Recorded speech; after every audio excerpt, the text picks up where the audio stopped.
अंधा गिद्ध। एक पेड़ पर बहुत सारी चिड़िया रहती थी। एक दिन उसी पेड़ पर एक गुफा में रहने के लिए एक अंधा गिद्ध आया। सभी चिड़ियाओं ने उसका स्वागत किया। गिद्ध बूढ़ा भी था, इसलिए सभी पक्षियों ने तय किया कि अपने अपने भोजन में से उसे भी दे दिया करेंगे। बदले में अंधा गिद्ध उन सभी पक्षियों के बच्चों की देखभाल किया करेगा। एक दिन एक बिल्ली उसी पेड़ के पास से गुजर रही थी। खुशी से चहचहाते हुए नन्हे चूजों की आवाज बिल्ली को सुनाई दे गई। जब चूजों की नजर बिल्ली पर पड़ी तो वो डर के मारे चिल्लाने लगे। अंधा गिद्ध तुरंत जोर से चिल्लाया, कौन है? चालाक बिल्ली समझ गई कि पक्षियों में नन्हे नन्हे बच्चों को वह तभी खा पाएगी जब वह गिद्ध से दोस्ती कर ले। बिल्ली गिद्ध से बोली, मैंने नदी किनारे आने वाले सभी पक्षियों से आपकी बुद्धिमानी की बहुत प्रशंसा सुनी है। आपकी प्रशंसा सुनकर ही मैं आपसे मिलने आई हूँ। भैया, अपनी प्रशंसा सुनकर गिद्ध बहुत प्रसन्न हुआ। उसने पूछा, अच्छा वैसे तुम कौन हो?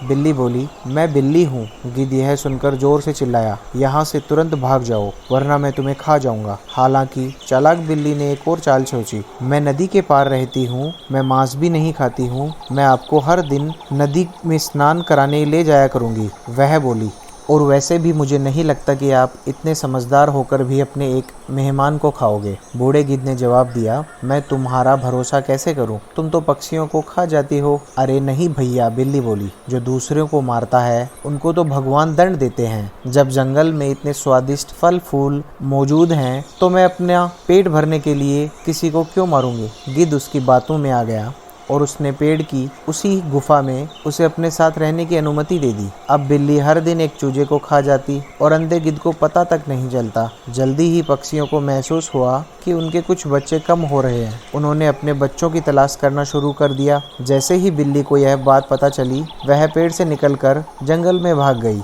अब बड़े पक्षी बूढ़े गिद्ध के पास अपने बच्चों को कम होने के बारे में पूछने आए। गिद्ध सो रहा था। पक्षियों ने उसकी गुफा में इधर उधर देखा तो वो हैरान रह गए।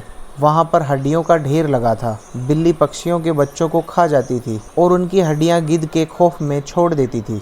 सभी पक्षी गिद्ध के ऊपर बहुत गुस्सा हुए। उन्हें लगा गिद्ध ने उनके साथ विश्वासघात किया है और उन्हें मूर्ख बनाया है। उन्हें लगा कि गिद्ध ने ही उनके बच्चों को खा लिया है। वो जोर जोर से रोने चिल्लाने लगे और सबने मिलकर सोते हुए गिद्ध पर हमला कर दिया। बेचारे गिद्ध को समझ ही नहीं आया कि ये पक्षी क्यों उस पर टूट पड़े हैं और इतना क्या कर दिया उसने कि इतनी बेरहमी से उसे नोच रहे हैं। अंत में सबने उसे बाहर निकाल दिया। अब उसके पास न कोई घर था और न कोई साथी।